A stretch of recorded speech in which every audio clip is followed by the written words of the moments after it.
In the 1987 film Wall Street, the main antagonist of the movie, Gordon Gekko, gave a now infamous speech after acquiring a company, and I'm going to quote the relevant parts of that speech here verbatim.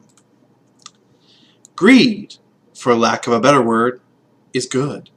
Greed is right. Greed works. Greed clarifies, cuts through, and captures the essence of the evolutionary spirit.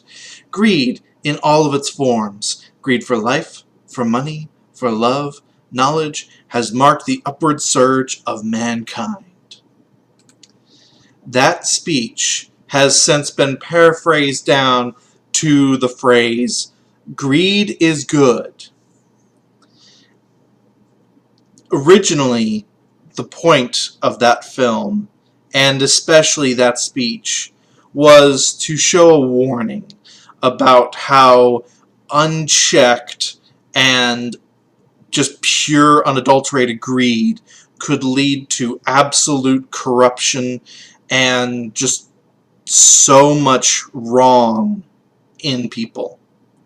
And yet, years later, and decades later, even to this day, there are a lot of people that work on Wall Street right now that say that they were inspired to become a stockbroker because of that movie. You missed the fucking point. Congratulations. Why am I talking about this, you might ask? Well, the gaming industry seems to have taken from that speech and come to the same conclusion that those working in Wall Street have. Because the gaming industry has gone full-blown greed is good. This has been happening for years, maybe even decades, but in the past just couple of years, honestly, we have seen more greed and just more actions that drive this instinct to have all the money than we have had in the last 20. You know the companies, EA, Activision, Ubisoft, Warner Brothers, the list goes on. Corporations that have done everything they can to squeeze every single penny out of every customer they can.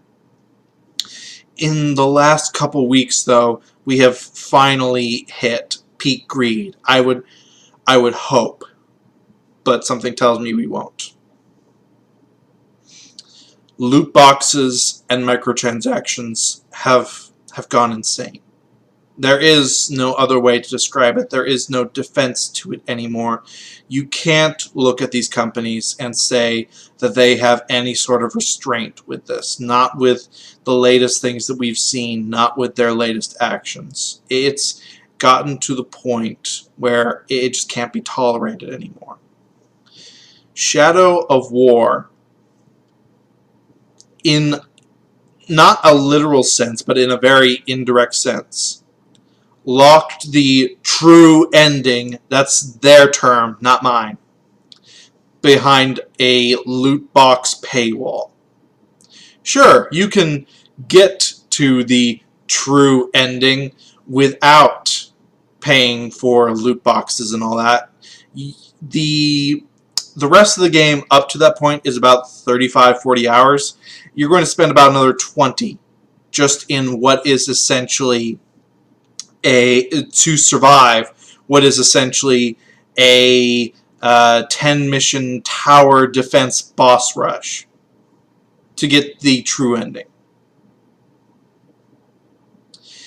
But, and this happens after every single battle, they will remind you that loot boxes exist and that they would help you and that you don't have to spend all that time and all those resources trying to grind and pray that you get what you need to survive this, because loot boxes are there. It's really cheap. I say cheap way to get what you're wanting, what you're needing to get the actual ending to the game, rather than that piss poor one that they put in.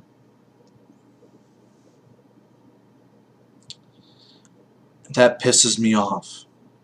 I remember several years ago there was a game, Ashura's Wrath. When they were releasing DLC for that, one of the DLC was labeled as the actual ending to the game, and people were in an uproar about that.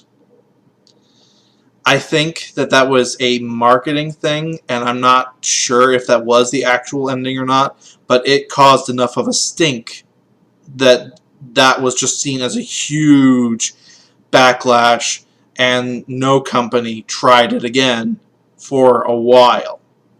This is that while. We have an ending that is effectively locked behind a paywall for a single player game. And you can get to it, sure. You're going to be annoyed. You're going to have to spend a lot more extra time than the game was intended for. The way the economy of the game works, you might not even get it. It's very luck-based at that point to get to the true ending, whereas the rest of the game is pretty much dependent on just skill.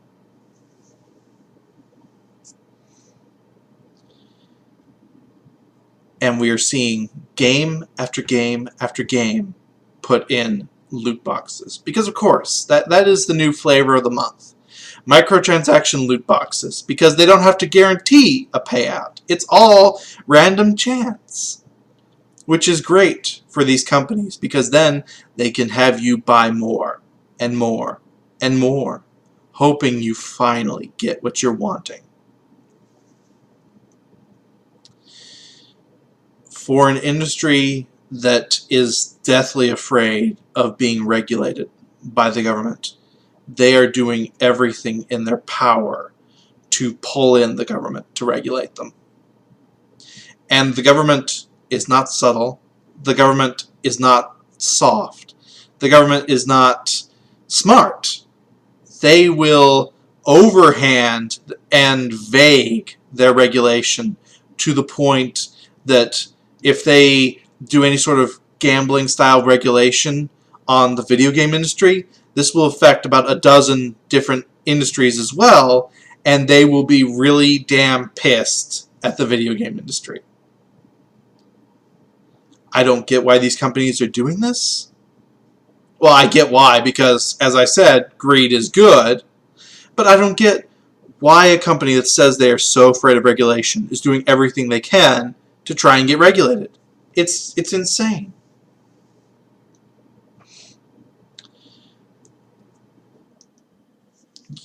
And then, of course, that's just one thing that the video game industry is doing right now. You have other actions like Activision getting a approved patent for basically what amounts to a matchmaking system in the hopes that you will buy microtransactions. You have EA just completely annihilating Visceral because single-player games are dead. Everyone wants multiplayer sandbox. Fuck you. And then, of course, you have video game media saying, well, yeah, single-player games are dead because they are corporate shills. Just a couple weeks ago, the top 3 selling games on Steam, and this lasted for a solid week, were, I believe that this is the correct order, by the way, Cuphead, Divinity Original Sin 2, and Total Warhammer 2. All single-player focused games. But yes, single-player is dying. I don't care that they have co-op modes. I don't care that Warhammer can be played online. These are single-player focused games. And if you're going to make the argument that because they have multiplayer, they are multiplayer, then Paradox's entire library is multiplayer games. And if you said that, you'd be seen as insane. Single-player games have been said and thought to be dead before. Same with PC gaming. Back when Xbox Live and the PlayStation Network and World of Warcraft were at their, well, first launched and were at their biggest, that was said to be the death of single player, and single player has since thrived. RPGs, computer RPGs specifically, were a thought to be dead and gone genre, and here in the last couple of years we've seen a giant resurgence of not only computer RPGs, but 90s style isometric computer RPGs. What has been and will be called dead will never truly die, no matter how much you may want it. And right now, the video game industry really wants single player dead, so they can focus on these sandbox, microtransaction, loot box, bullshit multiplayer games. That's largely why they gutted Visceral, so that they could turn the Star Wars single player game into a multiplayer sandbox microtransaction loot box fest. They haven't admitted the microtransaction loot box fest part, but come on. Come on, we know what's coming here. They said it's going to be a multiplayer sandbox. We know what that means. We're not stupid. Look at Battlefront 2, the new one, not the classic one. They are putting fucking RNG cards in that, in a multiplayer game. Are you out of your fucking mind? Just greed knows no limit. The video game industry heads that be know no restraint. This is unbelievable how far they are going. That it all came to a head just this last couple of weeks. Unfortunately, they do this, they start this in good games, and then it trickles down to every other game. The greatest fear that these executives have is being the first company that does this. They don't give a shit about being the second, third, fourth, etc. Because the stigma is always with the first. After that, well, you're just following the trend. It's not your fault. You have to keep up. All these other myriad excuses. Greed is not good. Greed is bad in this case. Unfettered greed is bad. Let me be more specific. And this is absolute unfettered greed. I saw this coming when DLC started replacing expansion packs. We got horse armor. We got races. $20 races for Total Warhammer 1. We got all of this microtransaction shit. When Overwatch put loot boxes in its game as cosmetic rewards, I saw the writing on the wall. I knew what was coming. I absolutely despise that game because it's a full price game with loot box RNG bullshit in it. Pick one. Oh, but it's pure cosmetic, I can hear you say.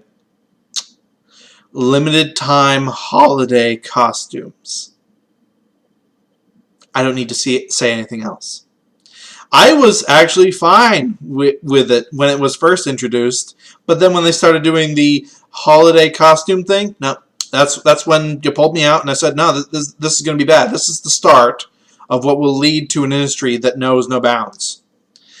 But even when it was just cosmetic, when it was first introduced, when it looked like it was going to be somewhat restrained, I said, this is not going to be good for the industry as a whole. If this works, this is going to be really bad for us. 2 years later, and we are seeing the absolute worst taking hold. That's usually how long it takes. 2 years for something to be popularized and then for it to be everywhere and at its worst.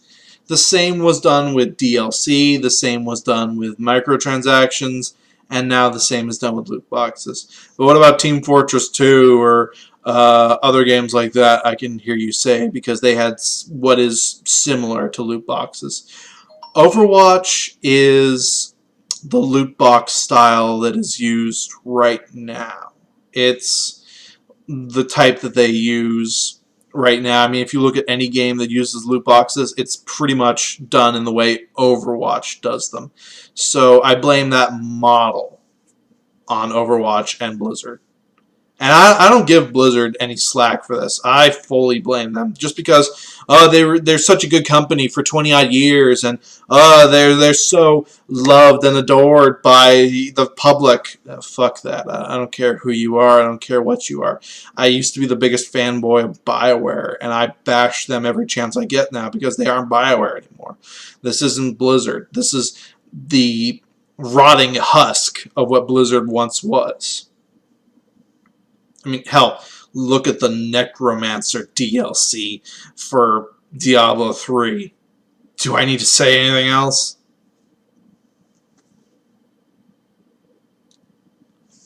So much unchecked greed. So much just unstopped money grubbing. This is going to come to a very painful end at some point. I don't know what's going to happen. The AAA market is going to crash because they can't sustain themselves on this model. The government is going to get involved, and that's going to cause a lot of issues. People are just going to stop buying games en masse like they are. Or, and this is my nightmare scenario, things will continue unchanged. Nothing will happen. People will still continue buying these games. They will continue buying these loot boxes and microtransactions. And eventually we will get to a point where the actual ending is literally locked behind paywalls, where you can't play the end of a single-player game unless you buy it.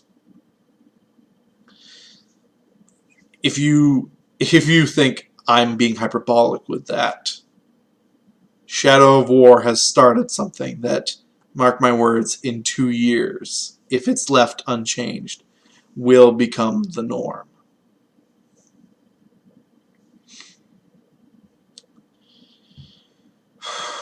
We're in for a fun future if nothing happens, and I really, really hope that this was the tipping point and that this pisses people off enough that something has changed. Unfortunately, consumer apathy is a thing, and these companies know it. I just hope that we aren't too apathetic yet. Anyway, this has been Math Machine just giving a very long rant that basically summarizes to fuck you loot boxes. Peace out.